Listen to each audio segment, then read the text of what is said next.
facilitating the panel today. We're still waiting on one panelist to join us, but we will be getting started very shortly.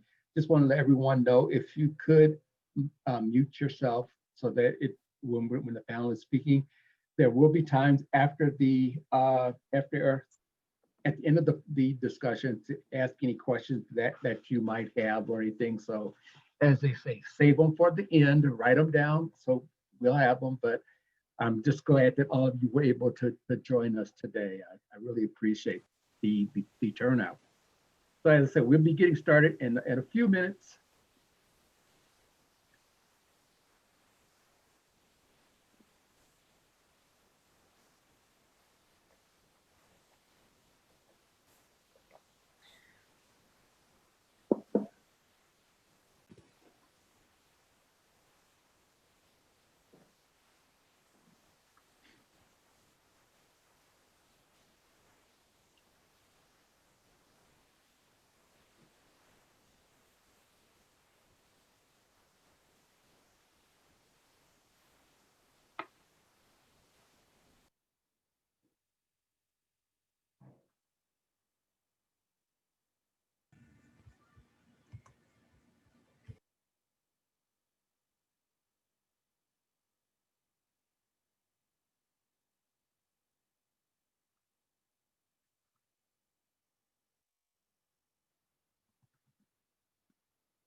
Well, I think we should get started now. As I said before, we're going to be recording this, so I just want everyone to know that. Again, this is the Chrisless discussion of racism in the workplace. What the challenges that someone of color faces when they go to seek a job or while they're on the job. And we have three, including myself, nice panelists today. First, we have Dorothea Moody, who works for Mueller Sports Medicine. If you could wave, Dorothea. And we also have Tara, I hope I pronounced Willahamy from Ito. She's a certified peer specialist, is also joining us. And I say I'm Furman Avery. I'm a employment specialist here at Chrysalis. And I just want to thank Chrysalis for giving me this opportunity to facilitate this panel today. I hope we all get something from it. I'm going to be asking a series of questions that the panelists have had access to, and they will give their impression of that question. Then I'll give it to the next person, the next panelist, and then on myself, and so that everyone can have a chance to understand what we're going through and what the basis for it is. Okay. So, and if I'm talking too fast, just let me know. Wave a hand. I get carried away sometimes. My coworkers know this that they I hope they like it in me, but I get nervous sometimes. Okay. The first question that we have is, what barriers have you as a person of color faced in seeking employment? And I'll start with Tara. If you could start off first and give your opinion of that question. If you need me to repeat it, I will. Well, thank you, Furman. Hi, everyone. My name's Tara Wilhelmy, and I am from an organization here in town called Ito. Um, Interestingly enough, Furman, it's funny that you started with me because I probably have a slightly different perspective than what I think we typically expect from this answer.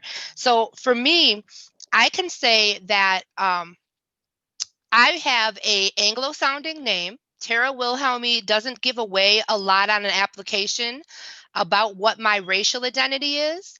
And what it does lead folks to believe is usually not me. So a lot of times I show up at interviews and I find people are looking past me when they're calling my name. I'm not what they expect.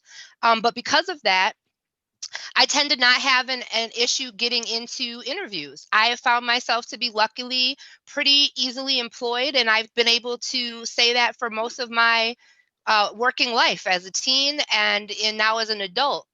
But what I want to say that plays into it for that is that now as a mother, I have children with different skin tones. And so what I feel like happens and what I feel like shows up is colorism.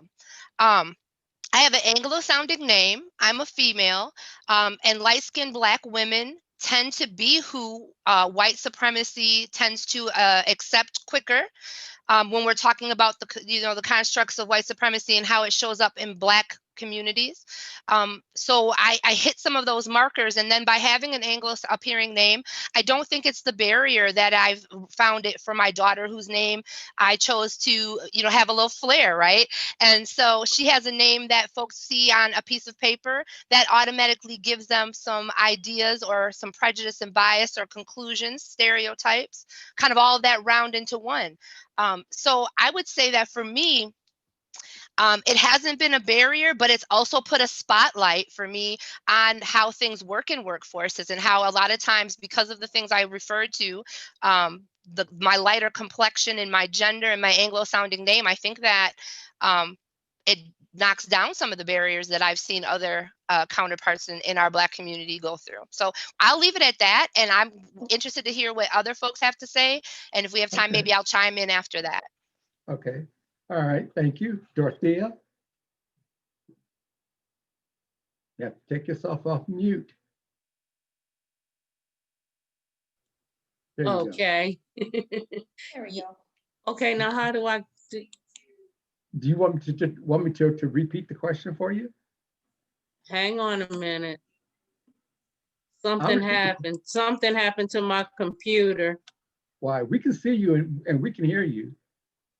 Okay, all right. Well, again, my name is Dorothea and I work for Mueller Sports Medicine. And I, for the last 5 years, have been the only African-American employee with Mueller. And I have experienced, first of all, it's a rural community. I am literally the only African-American that comes through Sauk City, Wisconsin. When I arrived at Mueller, everyone probably didn't think I was going to stay for 6 years. I've been there 6 years. And what I get approached with is basically my education. It is that they will try to overtalk me over, what's the word I'm really looking for? Not really respect my opinions nor my work.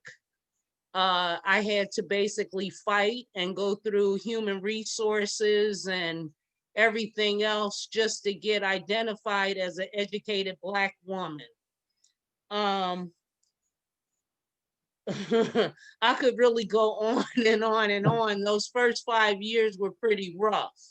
But once, I will say this, once they realized that I knew my stuff, and let me back up a little bit. I'm a credit analyst with Mueller Sports Medicine.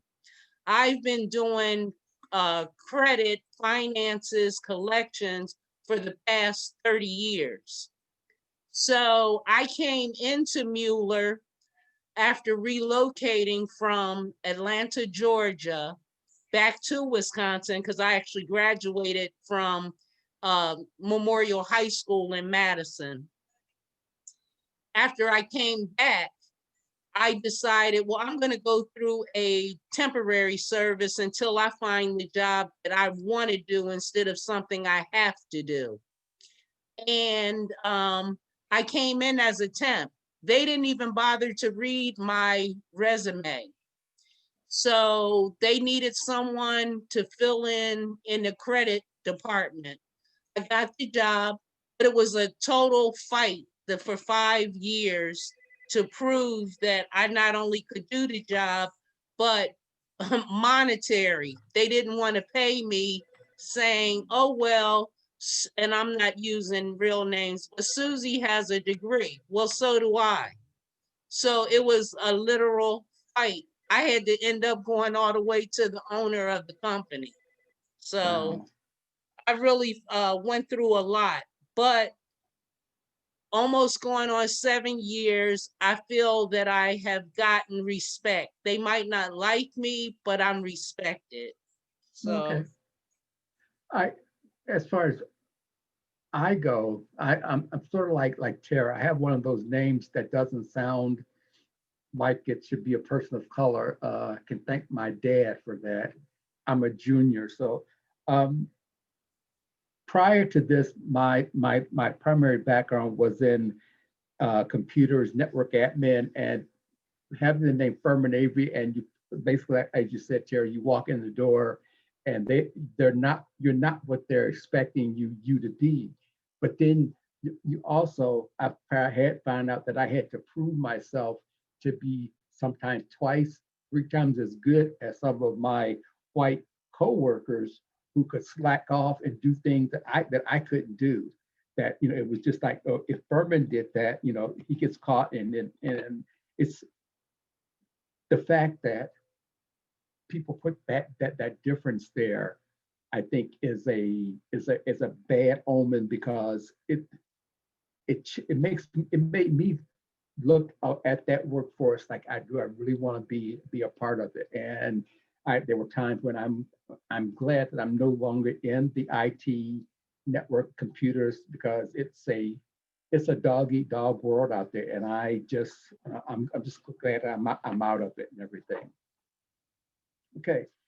The next question is, did you ever feel that you were at a disadvantage in seeking, and once you got the job, by being a person of color, having, had to be better than coworkers, as I just said? If so, how did you deal with that experience by having to be as good or better than your coworkers? Tara.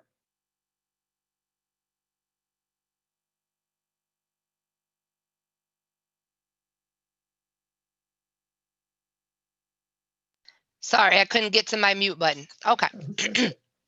So, so I would say that multiple things happen. One thing is going to be talked about in another one of the questions, so I'll just touch on it. But the concept of tokenism, right? That similarly to what Dorothea is talking about, even though I haven't experienced a lot of barriers in getting the jobs I've wanted, I tend to be the only person of color when I'm there. And so there's a lot that's wrapped up in being the only person of color.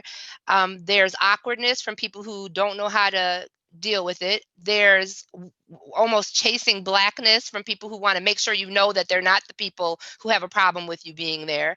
And that can feel suffocating almost sometimes. But I'll tell you, I do nonprofit work before I became a certified peer specialist, and kind of overlapping. I've been in the nonprofit world for about a decade. So often I'm brought on teams because I can do outreach into the community. And yet I'm somebody that they feel like they can have at the board table or what have you. And I recognize that. I've been brought into organizations to be a volunteer manager or to do some form of outreach, and then started getting asked questions about affirmative action policies, which, that's not what you hired me for. I never said it was my expertise. So I can only assume because I'm a Black woman, I'm the reason you want to know about this. And then I become this de facto diversity and equity officer without any offer of the pay that diversity and equity officers are making in other organizations, right? There's this idea of, can I host an affinity group? Or I've had when there is a hire of another Black person, can I be their hiring buddy? And I think sometimes it's attempts to show equity, right? It's a genuine attempt to think that a new Black woman coming into a mainly white space would feel more welcome talking to another Black woman. But then there's also the part where you're asking me to look at your affirmative action policy, right? And so there's like these two lines, and it can be very difficult to navigate. I get that.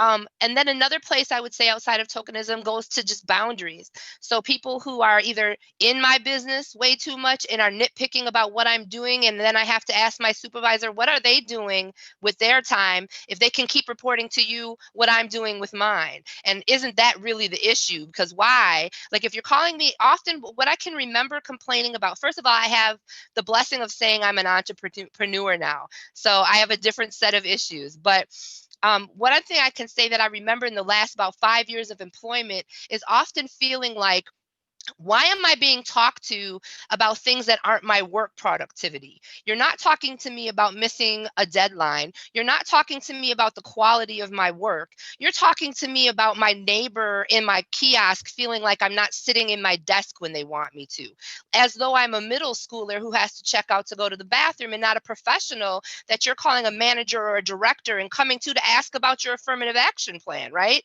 I mean, like, so there's that Mhm. part of it. I find often white males get territorial or frustrated with me. Part of that, I will also disclose, is I was adopted. I come from a transgender household. White males are my dad.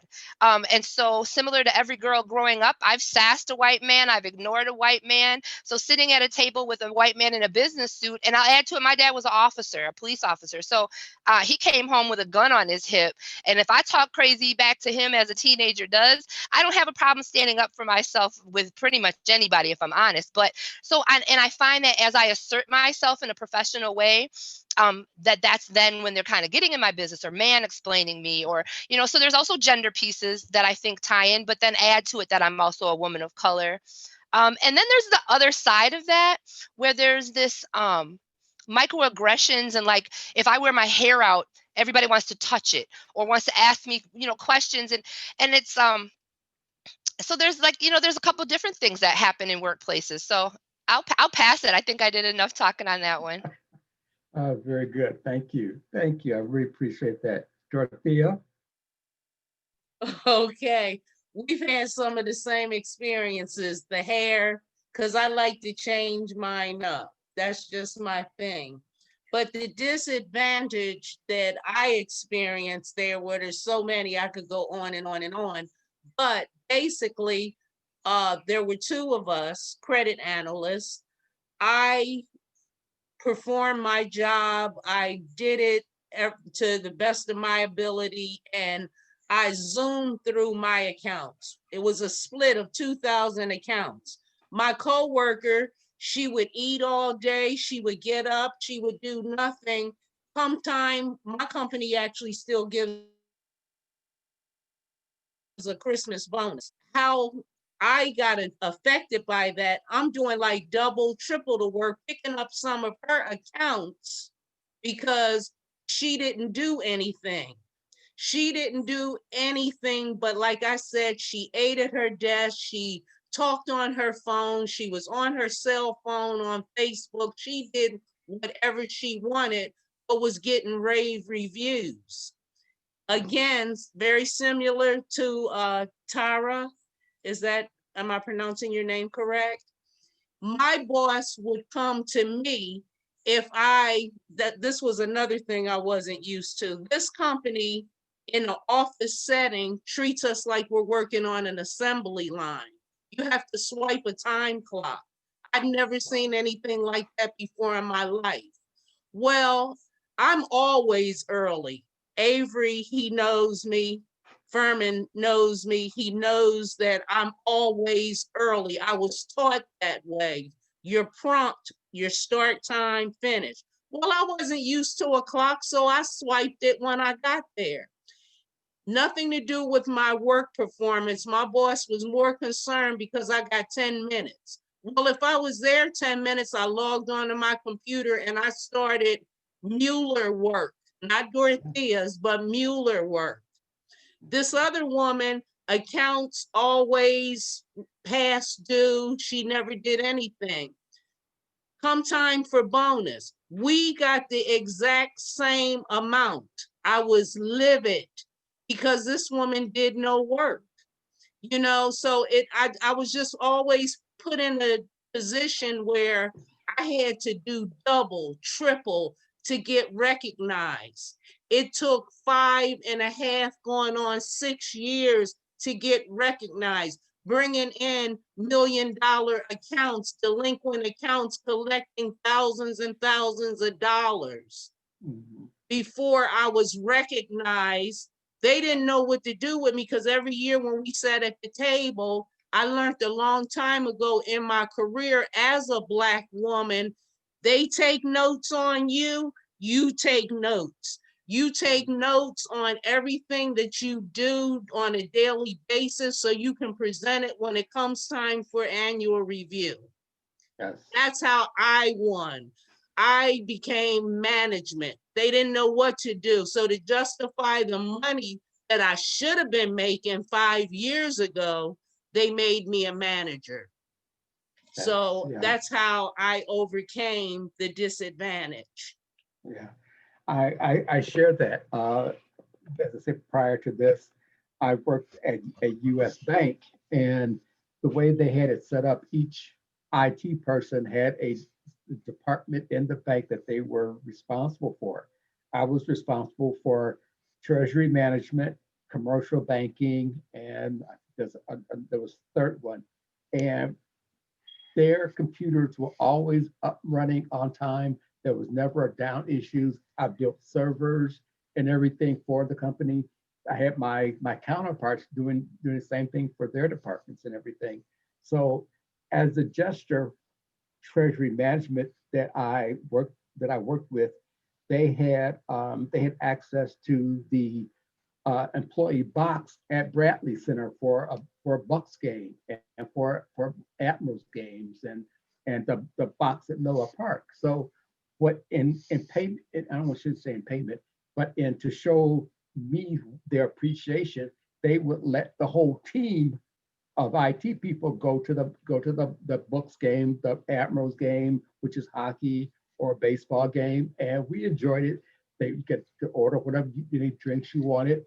So after about 2 years of this, of going to the boxes and everything, and when it comes time for that annual bonus, I'm not seeing that, what I thought I should be getting. So I kind of, like Dorothy said, that's when I started taking notes of what was going on. And I went after the third year, when it didn't happen again, I went to the powers that be and said, for some reason, I'm not being paid what I think as far as bonuses I should be getting compared to my coworkers who are working with smaller departments. I'm working with the departments that's all over the country because at the time we had banks from Wisconsin further west. We hadn't gone to the East Coast yet. So I'm thinking, why am I not getting this? They said, well, you're doing this, but they're doing a lot more. I'm like, no. It's like, do you guys realize that when you get into that box, who got that box for you? If it wasn't for me doing the work, because that treasury management has that box, they're the ones that are footing the bill when you guys go out there, have your drinks, have your food and everything. They're the ones putting that on for us because of me, not because I didn't have any help to help me with the orders and everything. So they hemmed and hawed. I said, okay, let's do it this way. There will be no more boxes. I went back to treasury management and told them, I said, I appreciate what you're trying to do and what you've done, but I don't think that my team understands that you were doing that because of the work I did, not because of the work the whole team did. And they said, oh, no problem, Furman. And they stopped it. And from that point on, my work was the same. And I did everything I could for treasury management, in other words, but my bonuses, I did see it increase. So they when they realized, yeah, Furman's doing this, we got to pay him more, or at least reward him more than we are the other folks. So it's bad that you have to resort to those things or think, but because of the color of your skin, walking in some doors, you don't get the fair shake that other people do. So, okay, next question. Have you ever been subject to any racial insensitive jokes or pranks by coworkers? If so, can you share more about the situation? Tara? Yeah, I had to really think about that one. And I can say that nobody's ever been bold enough to just do or say something directly. There's always a hint of that Midwest polite racism, the funny looks, the little undertone comments, assumptions about my family makeup, or just these things that when you're a Black person, you get to a certain point where you go, is this because I'm Black? And then the fact that I have to think, is this happening because of my color, is already, it gives me anxiety. It's already an issue, right? And it's this other layer that just happens for us where I can't always point and say, like, nobody's called me the N word, right? Nobody's been that bold, but like not in my workplace, in my face, and maybe behind my back, right? For me, what I really came up with is really more like microaggressions, the tokenism, right? These things that are said, um, without a lot of thought, right? That just happens in front of you. The water cooler conversations. I used to do registration in one of the hospitals in the emergency room, and multiple times I had to take nurses to task in the nursing pod about the comments that they would make in front of me about Black moms. Um, assumptions that they would make, and so it wasn't something that was being said to me, but they felt comfortable enough to say it enough to not at it, and then having to be the person to stand up and say, call them to the table. So there's been a lot of those type of situations, and then there's been situations with people coming into businesses I worked for, which is the general public, and I think that what I say shows up in the workplace behind that is people not knowing how to support me while it happens, feeling let down by leadership who either didn't care to do anything or didn't know what to do and couldn't just say, I'm sorry for what happened. I really don't know this, I'm inexperienced and I don't know. I think when it comes to racial identity, people get awkward when they don't think they know the right thing, even if they have what I would call good intentions. And so it's just a hard place to navigate. And then there's this ickiness and this weight that I'm left to deal with. That then you watch a white coworker go through something that you don't necessarily even think is all that traumatic, and there's this surrounding of knowing how to help with that thing. So there's that cultural piece, I guess, of feeling left out. But I've never had anybody bold enough, to just say something. And I can say that I feel, I guess, lucky. And then that's a statement in itself, right? That I would feel lucky that I haven't had to deal with overt racism from coworkers or. Yeah. Dorothea? Well, I agree with that because they're not that bold. The way that I carry myself is more like no nonsense. So they knew not to cross that line with me. The most recent thing, and I've been with the company now almost 7 years, was the ex-president. I'm surrounded by a lot of Donald Trump supporters, do or die. They love this guy. Well, again, it goes back to what I was taught. Politics and religion is no place for the workplace. So I never made any personal comments, had any discussions, period. Because you're around the signs. Some of the trucks have Confederate license plates and flags, okay, where I'm at. And they never did, but what did happen one time, and again, this was recent, I was called colored. So I stopped the lady in her tracks and said, well, what color am I? Colored? What are you referring to? You know, well, you know what I mean. You're African American, then call me black. Well, I didn't know. I didn't know. Well, you must have been living under a rock because we haven't been called colored in umpteen years. So Amen. that's really the only thing, because they know they clam up if they are having a discussion about race when I enter the room. So. Okay.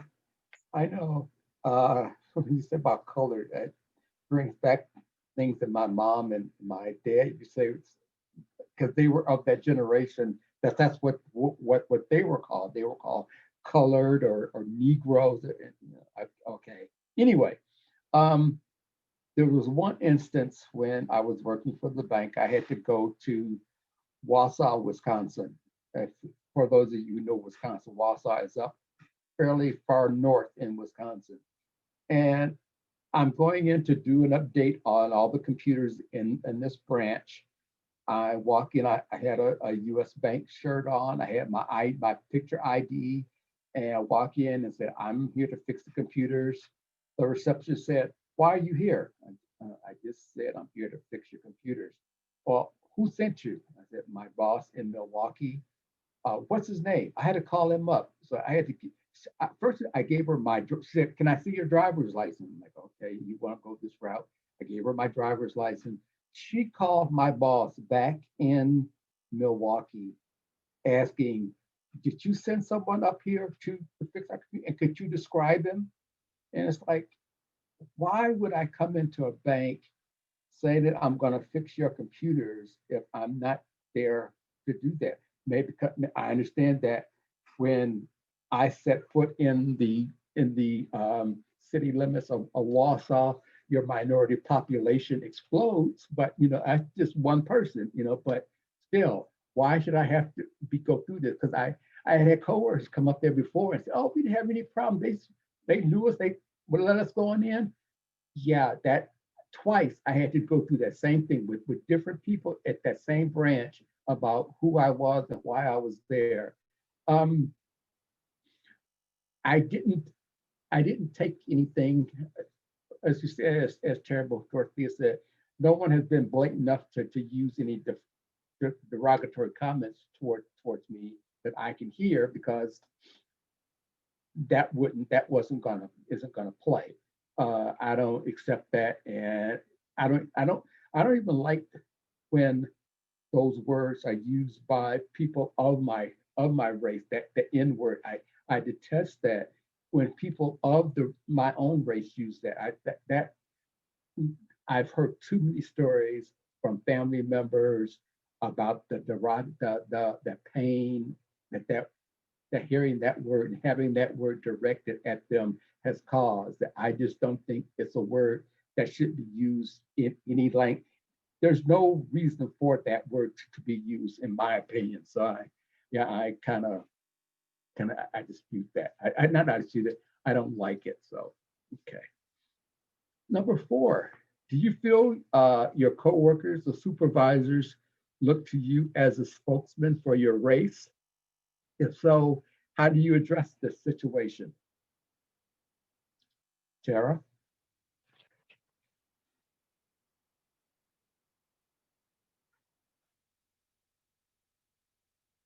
You're mute. Tara, you're muted. Yep, there we go. Sorry. It's All like a right, good that's habit and a okay. bad habit I have. That's Mute when I'm okay. not talking. Um, but yeah, what I was saying is, yes, I would say often. There's a couple different ways that happens. I've already kind of touched on the idea that I should be the diversity equity consultant without being hired or given any extra pay for that. By like management types. And then there's this other part where it's coworkers. I can remember when I was younger working in call centers and being friendly with the non black people there. And then once they felt comfortable asking me questions about black people, right? Like, why do black people do this? Or why, I heard this, is this true? So like these curiosities,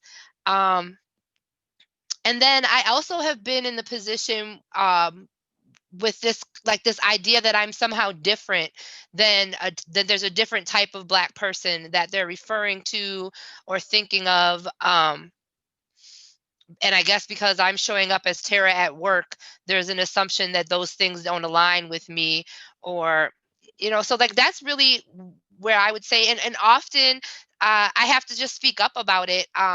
I'm one of those people that carries things outwardly, so even if I try to hold my mouth about it, it's gonna come out of me. So I've learned from a young age to just find the best and most professional way to let it out, so it doesn't cause problems. So I take things to be more direct to folks, and because of that, times that I've been at jobs for extended periods of times, within that first year, people have stopped trying me and stopped doing it because they know I'm the person that does go into the meeting and try to negotiate for additional pay.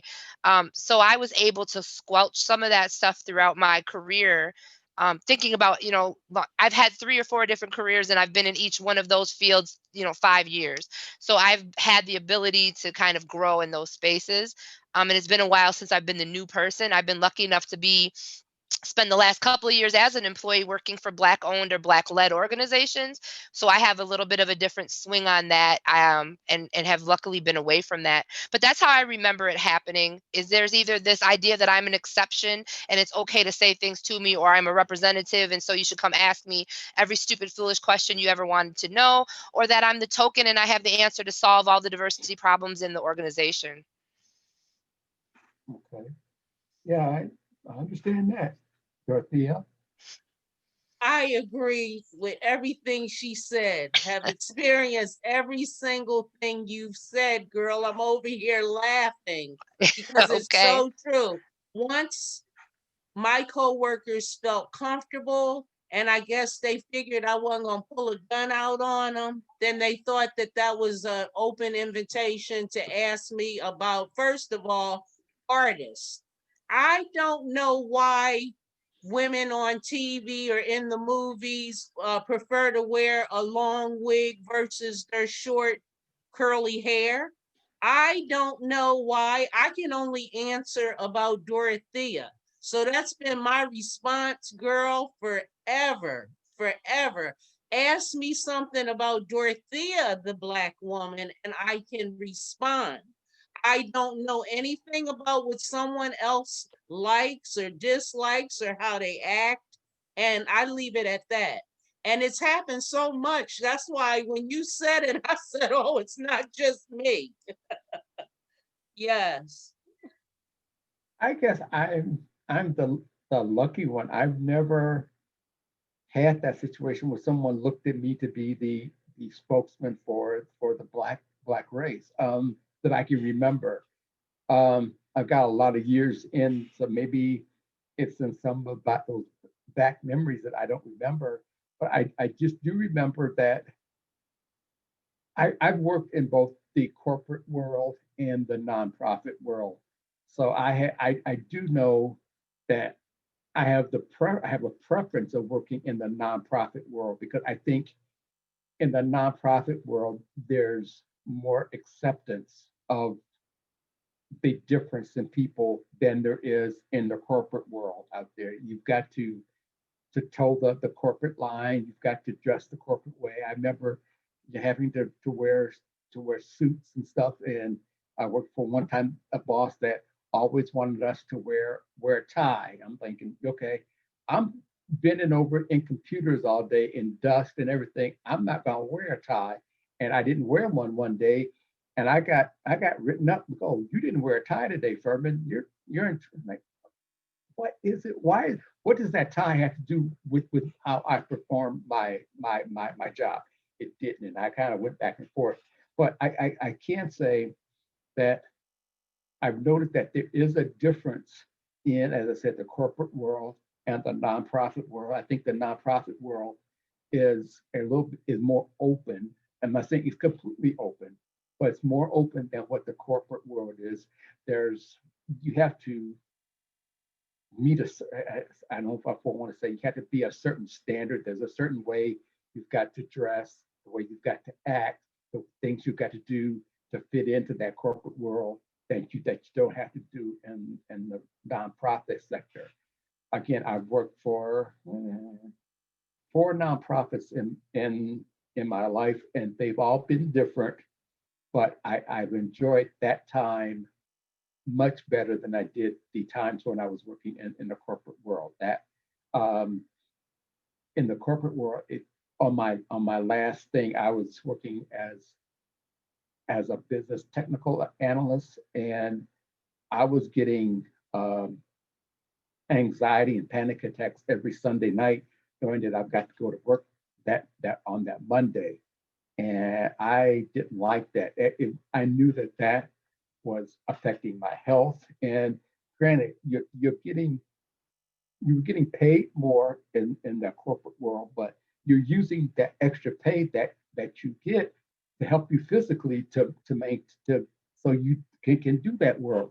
And so it's really not a thing that, there was no benefit to me for being there and continuing it on. So okay.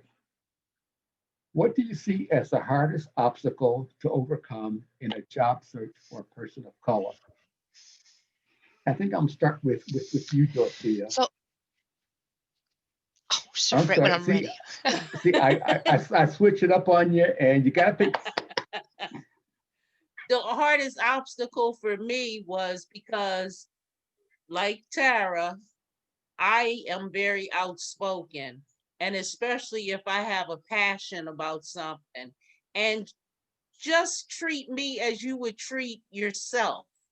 That's all that I asked for. And that was like the hardest thing sometimes, to pick my fights or pick my battles, and little things, just, let it go, because they weren't going to change.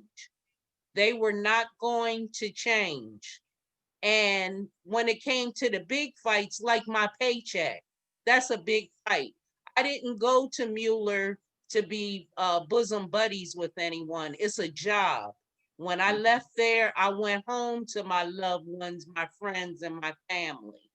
So that was like the hardest thing for me. Like, well, look what she's doing. She's not doing this or that. That wasn't going to change. My manager totally supported my coworker not doing anything. All I could worry about was making sure that I was still doing what I was hired to do, plus some, because that was expected of me. Mhm. So Okay. Tara, All right, Furman. I I'm almost said that was sorry. a perfect segue to what I was gonna say, but you switched it I'm up. But I sorry. can pivot. I'm Okay. sorry. I'm Um. sorry. So, so I have multiple answers to this. So my first answer is gonna be more about tradition. I think what traditionally is happening. So my kid's father is a dark complected black man. He's a larger size, like, built, and he has a name that is like when people see it, they kind of assume he's a black man, right? And what I've seen happen for him in employment is that if he fills out an application to an organization, he gets looked over for interviews. And he's learned to go in the back door through temp agencies.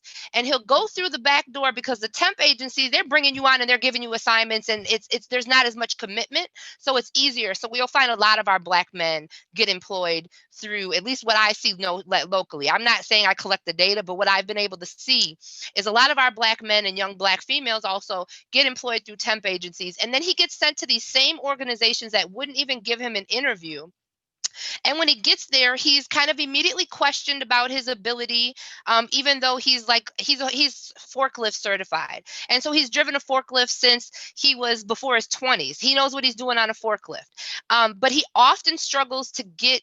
Even when he's hired to be the forklift technician, he often struggles to get on the forklift, and they want him to do other things because they're questioning his ability.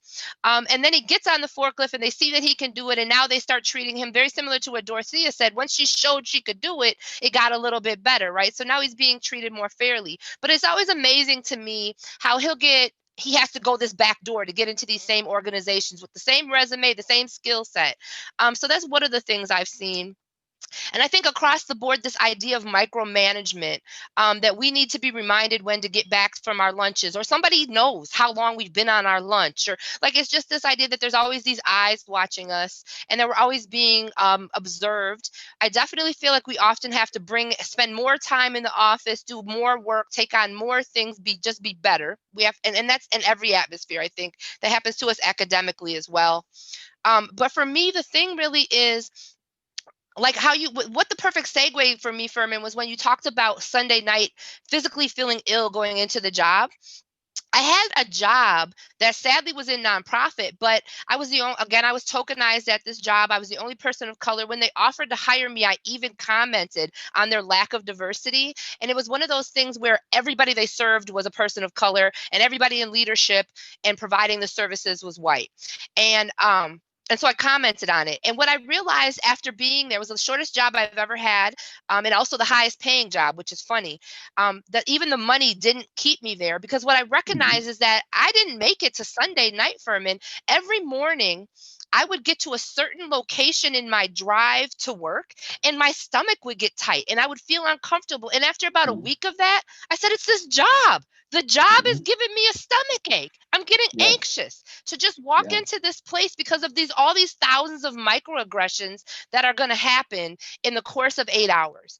Mhm. And then even when it goes well, even when I'm in a space, I left there and I went to another nonprofit that hired a couple more Black folks, had a better attitude, and it was more committed to equity and diversity. And yet I was one of the few people on leadership that was a person of color. And so what I felt there was isolation. And I think that a lot of us feel that when I talk to other professionals, when they're the only person of color in their department or in the whole organization, there's an isolation that happens because of all this stuff that's happening. And because every time something happens, you can't go, is this a personal transgression? There always has to be, is this happening to me because I'm Black? There's Mhm. always this weight of carrying around as a person of color. I've talked to people in our Latinx community who have the same feeling, right?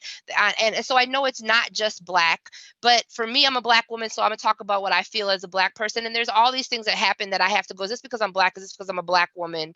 And so there's isolation and stress that are related to that. And for me, those are the things that concern me and what I think about and what I have to prepare myself as I go into workspaces. Okay, that's good. That's good.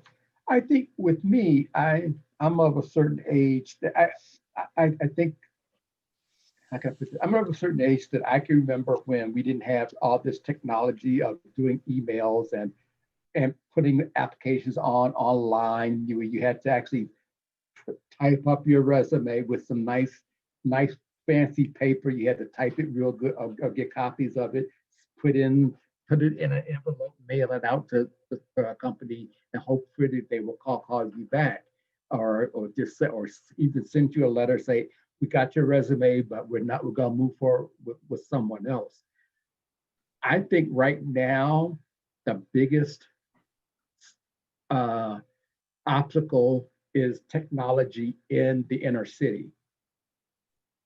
Families not having access to the internet, not having access to computers. And I think it's being when COVID hit and they stopped going to school, I think it really brought that that void of technology in households to the forefront.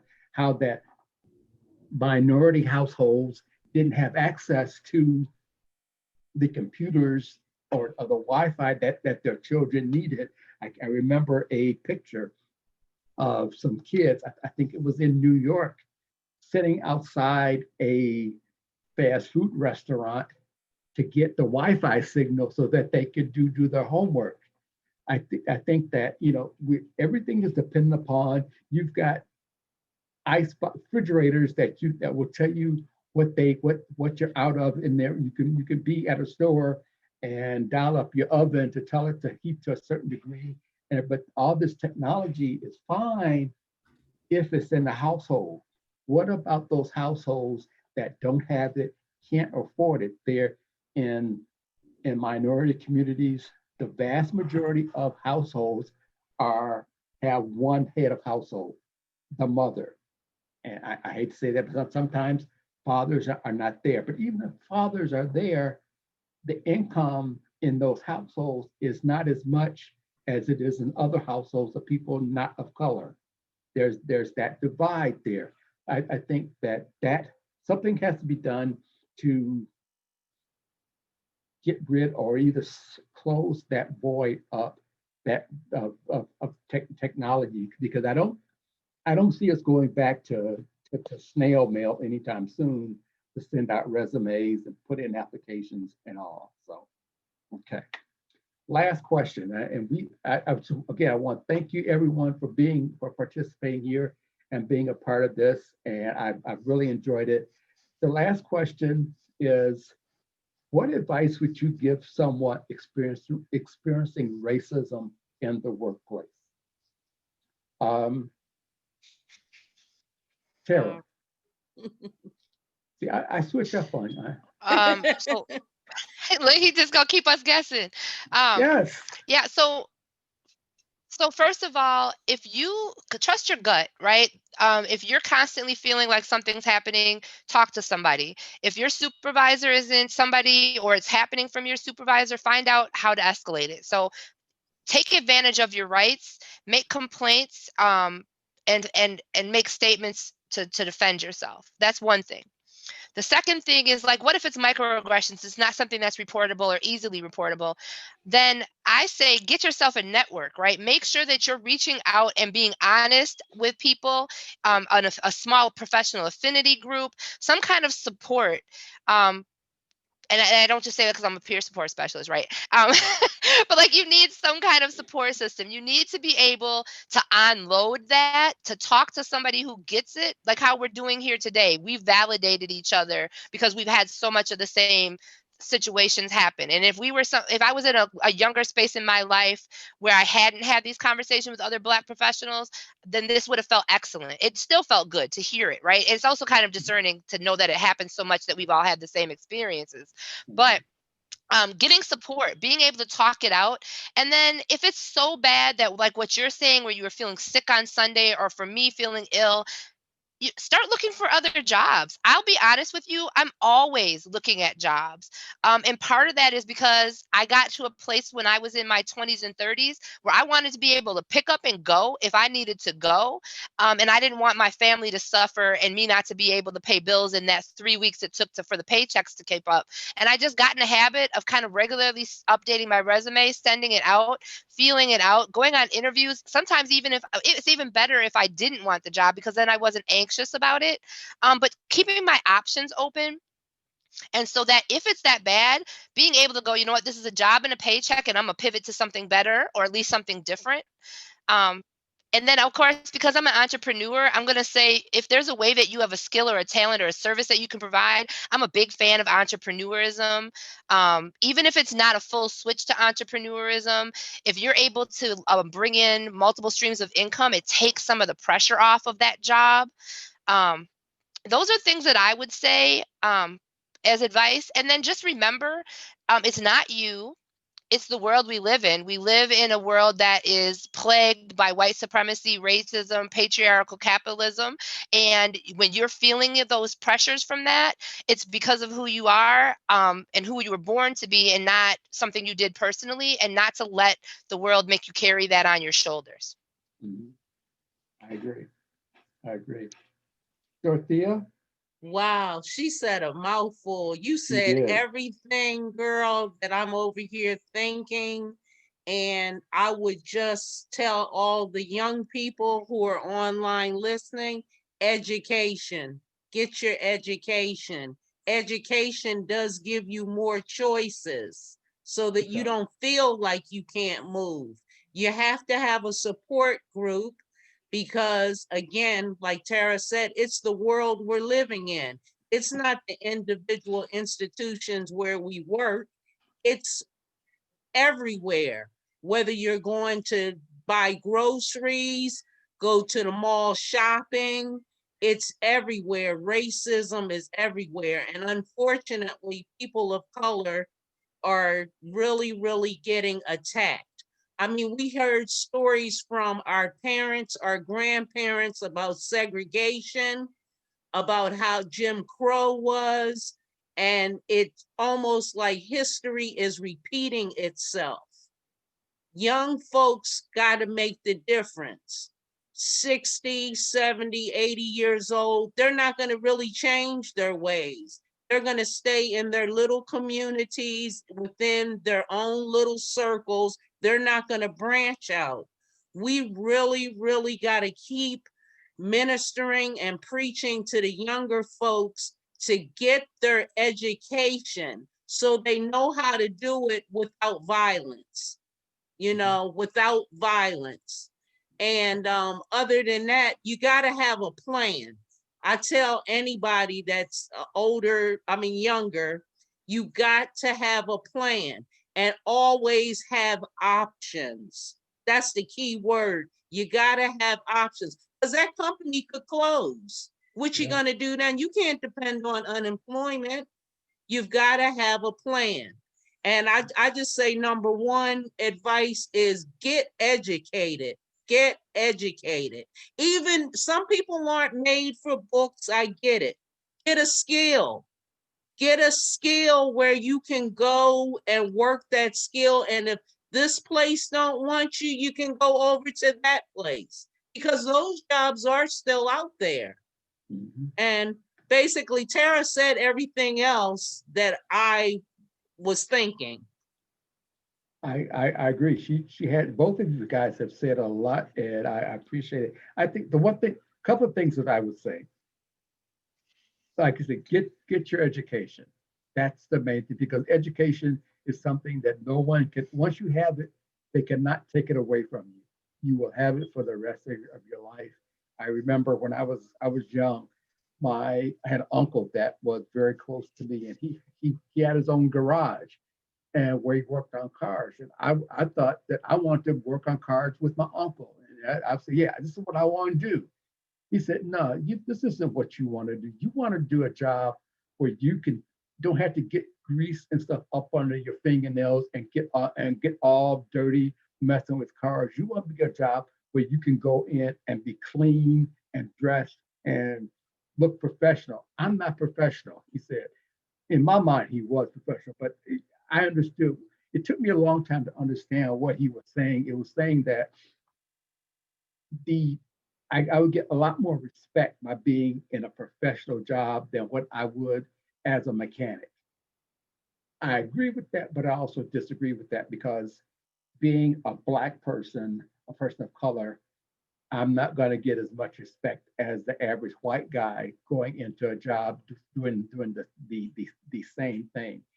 And I remember being in some diversity classes and everything.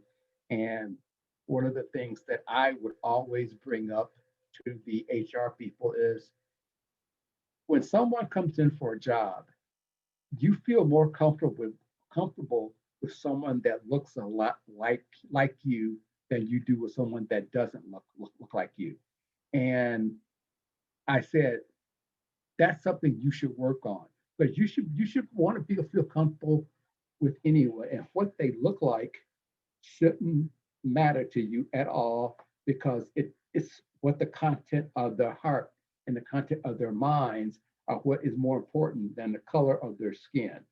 Because you got, as they say, bad actors in every race out there. So you can't stereotype or pigeonhole one group because of the color of what they look like. Being a male, being an African American male, I have two or three things stacked up against me from Jump Street. I can't go, certain places. I have to be very careful how I drive. You've heard of getting shot for just reaching in to get your license. It's like it's hard being a person of color in the current frame of this country. I'm not going to say why it's that way, but we all know the person sitting 1600 Pennsylvania Avenue right now has a lot to do with that. Hopefully he'll be gone soon, but even still, I think one of the things that it's helped me understand is we thought that when Barack Obama was elected president, oh, racism is gone, everything's gonna be all right. No, it's not. It's and what this guy has made clear to me is that that old scar of racism and segregation and white supremacy is still out there. He just ripped the scab off, and now that wound is out there festering. And I think that hopefully the new administration will put a bandage on that wound to kind of try to heal it. But I think this is a systemic problem that one administration, one election is not going to change. There has to be a lot more thought put into it, a lot more looking at other people who you disagree with, talking to them and listening to them, but also having them listen to what you say. It's we can talk all day at each other, but until we start listening, that's the key. We have to listen to each other. And I think, and admit, there are times when people from the right, center, conservatives, I don't want to hear what they got to say, because in my mind, I'm thinking, you don't know, you ain't lived. But I had to step back from that, give them their props, because they know something, they know a life that I might not know. I've never walked in their shoes. So it's, racism, I Furman, can think, I just add something? sure. I'm sorry to interrupt you. You just Oh, made me think about the reality that, we're in Dane County and we are not necessarily in an atmosphere where people feel emboldened enough to act out. But I know there are people in communities, even where Dorothea is at, and going even further up north or other areas outside of Wisconsin. And I just want to point out that while there's definitely increased racial tensions, there are still legal ways, there's still human rights, there's still and so if you are experiencing racism, I know I said make sure to tell somebody, but a real practical thing is anytime you're having those type of interactions in a professional setting, writing. Only correspond with somebody via email so that there is a paper trail, because what we know is if it's your word against theirs, words aren't enough, even though the words are exactly what's harming you. So just a real practical thing I just wanted to throw in there, because there are people who are facing real live racism in workplaces. And so just a practical thing is to make sure you have things documented and that you keep notes and you correspond via email when you're talking about those things, so that you have that to back you up as you go through processes of trying to find remedies or disciplinary situations in workplaces.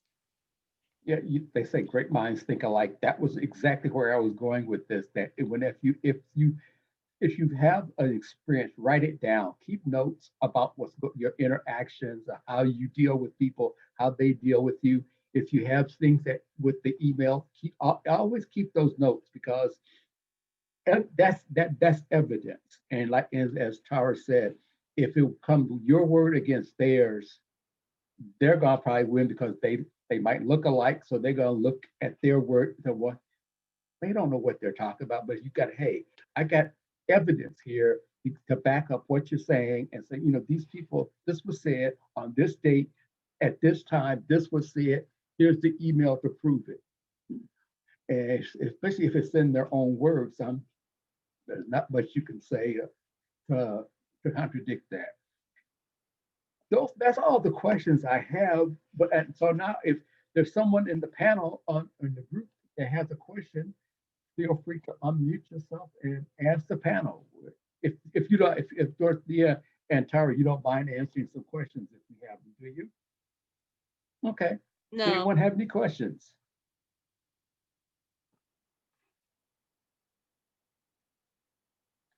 I love Zoom calls when we sit up here and look at each other on these calls.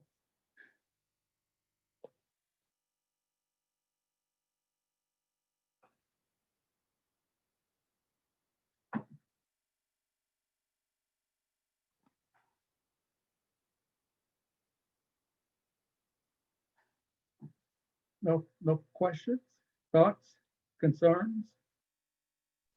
Hi, I have a question. This is Jenny. Hey, Jenny. Um, yeah, just appreciated today's talk and being a part of this. So just sharing that appreciation to everyone here and sharing. It was just like really insightful. And one thing I like don't know a lot about that I've been hearing about lately is microaggressions. And I just wondered if you could talk a little bit more about like what that is and like what to do if you're feeling that or you see that happening. Like I'm curious. So yeah, that's all. Tara, Thanks. can you take that one? You know, this is a tricky one. I was once in a equity and diversity training, and someone said, "From what you're describing, everything I do could be a microaggression." And for me, it comes down to this. The key part for this is intent and impact. Some people say things to you. Um, I'll give you an example. As an entrepreneur, I work with other entrepreneurs, and a fellow Black woman was telling me a story about being in a primarily white shared retail space. And every time she came into her booth, she's being questioned about who she is. And one time, there was a woman next to her who, when she came in, had put up overnight a flag that depicted a Black minstrel face. And it was an antique mall, and sadly, people could say that that's part of our history and has a place as an antique. And yet, for this woman, she felt that she was being bullied, right? She felt like the woman put it up specifically to upset her. So if it's a microaggression and not a direct aggression, the woman at very least, the person next to her never thought about how insensitive or what the impact could be of her action, right? She put that up. And in the worst case scenario, she knew exactly what she was doing and she was acting passive aggressively and racist. And that for me, I don't know if that helps you to kind of identify, but for me, it's about the intent and the impact. If somebody's coming into a situation and they don't know better and they say something by accident and they're humble and honest enough to say, "I'm sorry if I offended you," then what might have been a microaggression unintendedly becomes a misunderstanding or a learning moment. And then the person that walks up and says, "I can't see over your hair. Can you put your hair down or could you tame your hair?" to a young girl with her afro out. You know, is that aggressive or is it practical? Some teachers might say it's practical, but the person experiencing it, it was a microaggression. Does that help you to kind of understand? Or walking up to a brown person and starting to talk to them in Spanish or asking them if they speak English instead of Yes. saying, "Do you need help?" Or, you know, so there's different ways that you say things. So that's my answer to that. And while I have the mic, so to speak, somebody in the comments asked if this felt good or like a burden or a bit of both. And I would say it's a bit of both. It always feels good to have conversations and get kind of clear the air and share experiences. But then, like I kind of alluded to earlier, the fact that all three of us come from very different places and have this shared experience is kind of saddening.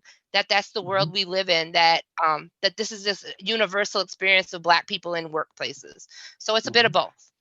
And can I say something to that? Sure. Yeah. Okay, I would say you, Jenny, and all of our white brothers and sisters that are out there listening, what helps change is when you guys see this happening, you speak up, you speak out, you let them know this is not right. We're better than this. That would be so helpful. I was so, my heart was just full when I saw all the white brothers and sisters out there marching with those young Black Lives Matter kids. That helped so much. That got us national attention to what's going on to Black women and Black men, and also Latinas and people generally of color. So that would help. You know, when you're witnessing, or even if you hear it, many times we hear stuff and we go and report it.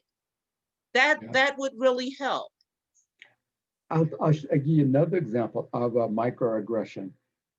How schools now and everything, and some organizations that have Native American symbols are going through them and changing those symbols, like the Washington Football Club, how they used to have that name and they're getting rid of it. They're like and I hate this because I'm a fan of this hockey team, but the Chicago Blackhawks. That's the same thing. And my daughter is part Native American, so I understand. And on her Facebook page around Halloween, there was a post of my history is not your Halloween outfit. And I think that's a prime example of the microaggressions to Native Americans. And like you said, when you go in some place like another would be the Aunt Jemima pancake syrup, that whole bottle, and just Uncle Ben's rice. The symbols on those boxes or those products. I understand that is a time of our past, but that still hunkers back to that past, and we want to put that behind us. We want to move forward. So I hope that answered your question in a roundabout way, Jenny. Cool. Any other questions, thoughts, comments? Someone wants to join? All right, Matthew, I see you out there. You want to ask a question? No, I have no questions. Really, really humbled to be in the space today, and I'm really thankful for that you put this together. And Tara and Dorothea, thank you, and leadership supporting. So, thank you. Honored to be in the work with you. Yeah, thank you. Yeah, I had to give a shout out to leadership, Danny, Amy Y, Amy H. Without you guys, KZ, without you guys, I wouldn't have been able to put this thing together and make it happen. And I really, really appreciate the opportunity to do this. Any other questions, comments, concerns anybody wants to talk about while we're here? We got a few more minutes.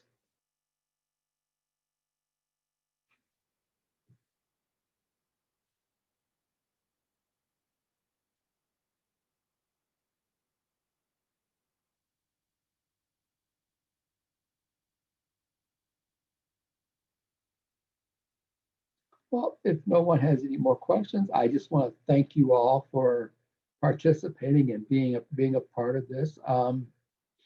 It's really, it felt good for my heart to get this out, and I hope I learned some things from Dorothea and from Tara. I hope everyone learned something from this, and we can go forward and make this country a better place there for all of us to live in, and where we can not look at the differences of us, but look at the similarities that we all have as we go through life and everything. Because I think that's more important, that we look at those things that we have similar. So again, thank you all.